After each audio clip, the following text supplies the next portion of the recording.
Hi, I'm Kristen McDonald, a registered dietitian. Thanks for joining me again for this cooking demonstration. Today I am going to make Indian-inspired slow cooker chicken thighs with sweet potatoes, pumpkin, and spinach. And you'll have to bear with me. This recipe has a lot more ingredients than others that I've shared with you, so I'll be referring to my printed out recipe. But it's really all about the sauce, and that's what I'm going to start with. The sauce has many flavors, many different ingredients to give it complexity and depth, and hopefully something a little different than what your family has tried before. So first I'm going to start with a can of unsweetened coconut milk. You can find this by the canned goods in the grocery store, sometimes in the Asian food section. That's where I found it yesterday when I was shopping. And then I've chopped up one medium onion. I'm going to add half of this to the sauce, and then half of it I'm going to leave whole with the sweet potatoes that I'll add to the bottom of my crock pot. However, my husband is not a huge fan of whole onions, though he likes the flavor. So you certainly could add all of the onion to the sauce if a similar situation exists in your family. And that would be an easy way to get the flavor and the benefits of this vegetable in the dish without people noticing the texture. I'm going to add 3 cloves of garlic. I'm using chopped garlic that I bought in the produce section. Typically with these, it's about a teaspoon of the chopped garlic equals 1 clove of garlic. So I'm adding 3 teaspoons. And now I'm going to add ginger. So this can be found in the produce section as well. It looks like a small root vegetable. I just used a vegetable peeler to peel the skin off of it. And then I gave an inch-sized piece a rough chop, and my food processor will do the rest. I'm using a food processor, but you can certainly use a blender for this recipe as well. It may be a little trickier and you may have to scoop the sides a bit more, but it will get the job done. Then I'm going to add 2 tablespoons of tomato paste. This has a little bit of a deeper flavor than just tomato sauce on its own.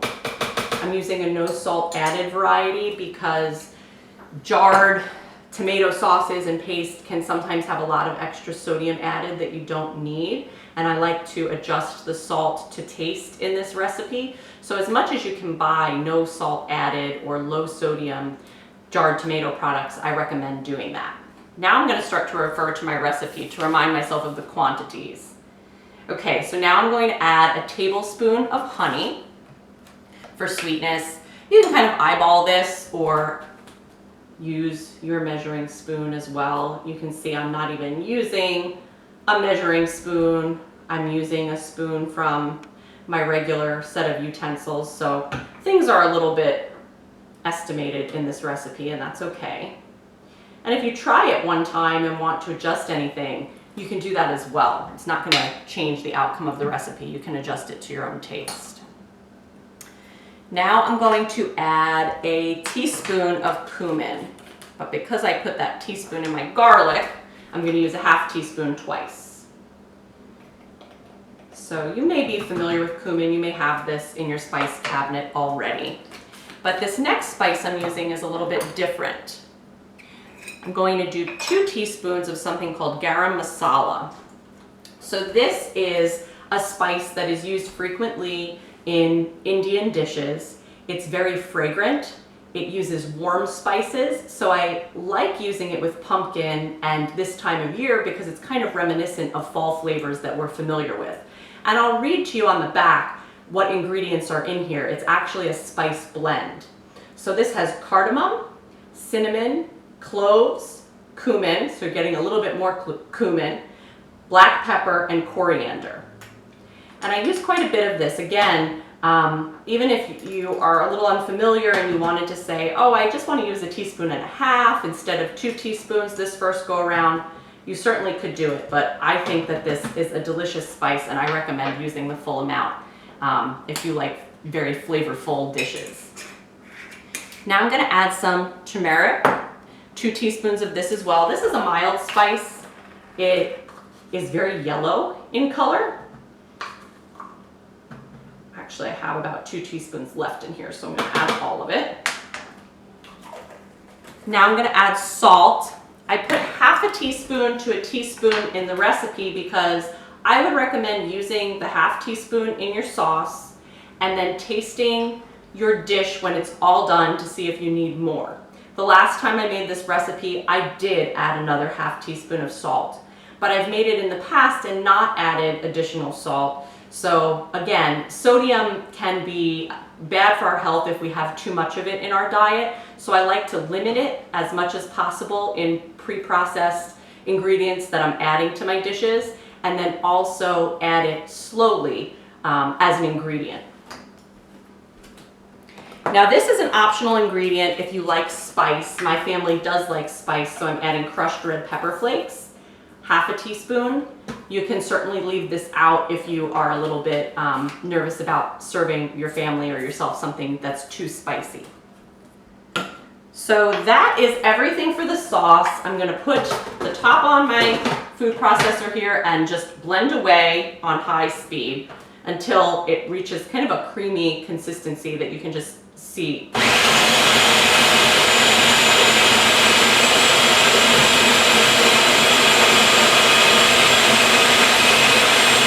And I would recommend stopping it, maybe taking the top off, using a spoon or a spatula to just sort of see, did it get all blended up there? Mine's pretty close. I'm going to give it one more whirl.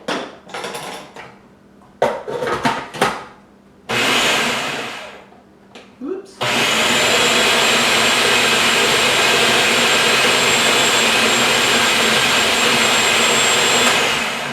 All right, we're going to say that's good.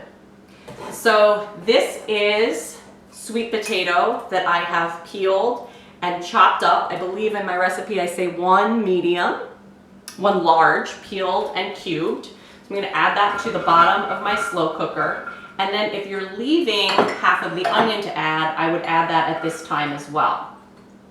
Then take half of your sauce. I'll just put this in my sink. Half of your sauce and add it over top of your sweet potatoes. And give it a little stir, and I'll try to show you what that looks like. And if you notice as you're pouring it in that some of the sauce ingredients have stayed a little chunky, that's okay. That's just onion, garlic, some of that ginger, so you might have some larger pieces. Don't worry about it too much. This is what that looks like. And then on top of that, I'm going to layer my boneless, skinless chicken thighs. I really like using chicken thighs as opposed to breasts when I'm cooking in the slow cooker because I think they stay a little bit more tender and they don't dry out as much. You can certainly do bone in. I would recommend taking the skin off because that just kind of gets rubbery in the slow cooker. But it's just some variety. I tend to cook a lot of chicken breast. I don't know if you do as well. And this is something that's a little bit different. This is really going to end up kind of like a stew-like consistency when we're done with this dish. So just in the container, I put a little salt and pepper on top of my chicken, just eyeballed the amount.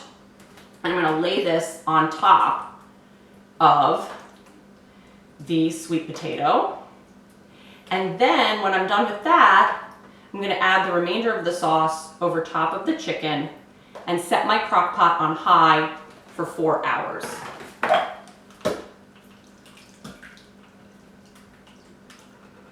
All right, the sauce is in there. I'm going to move this off to the side to give myself a bit more room.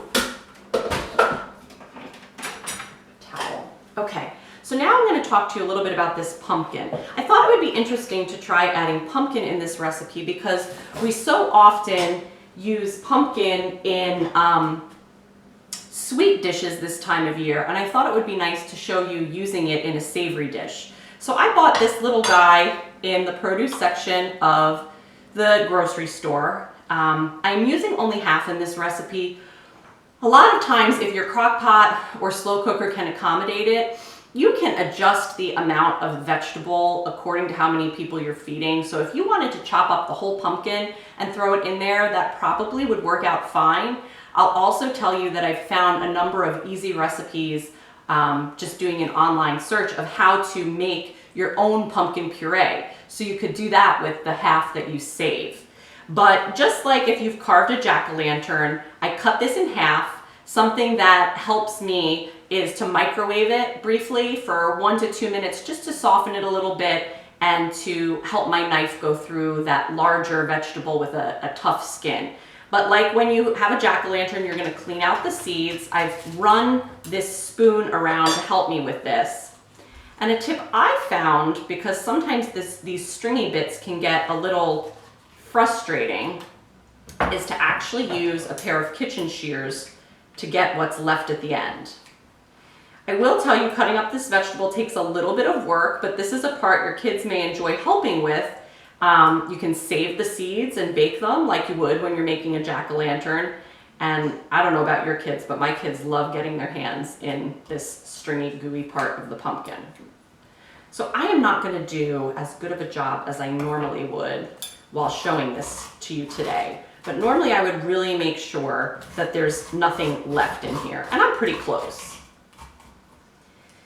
And then what you do is turn it over and use your knife. And it is a tough skin, but you can see putting it in the microwave and softening it a little helped me to cut a chunk, and you can continue to get the stringy bits out when you have it in smaller pieces. And then really just using a vegetable peeler to get that skin off. It's a little tougher than some things, but not much tougher than peeling a potato.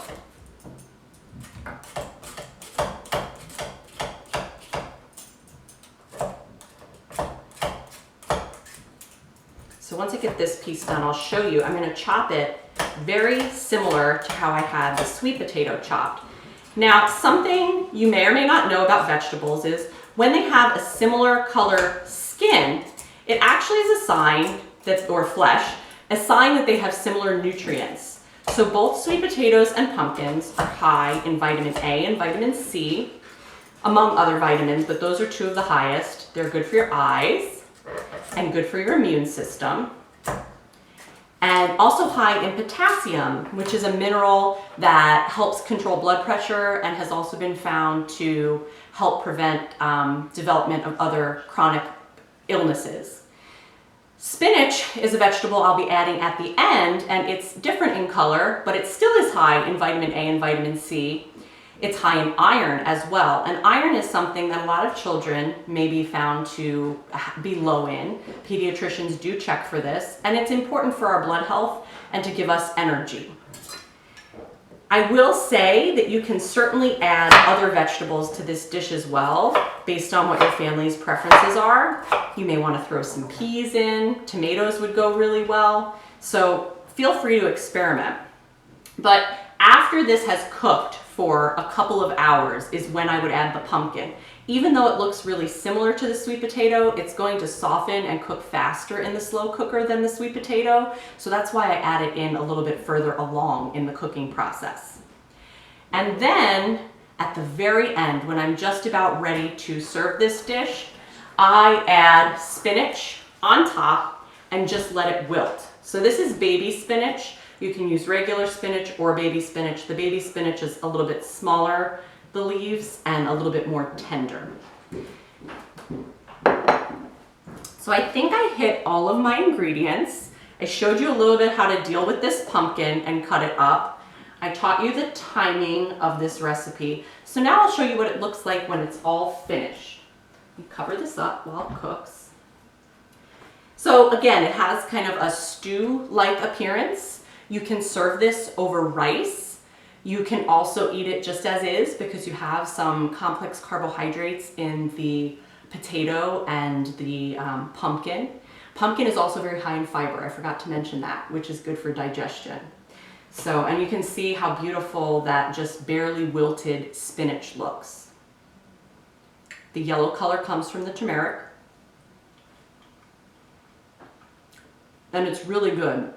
I get a little bit of kick from the red pepper. So again, if you don't like that, leave it out. If you do like it, add the red pepper. And then those warm, kind of slightly sweet spices paired with a little bit of sweetness from the honey, a little bit of sweetness from the tomato paste, gives this really nice balance. So I hope you try it and enjoy it. Thanks again.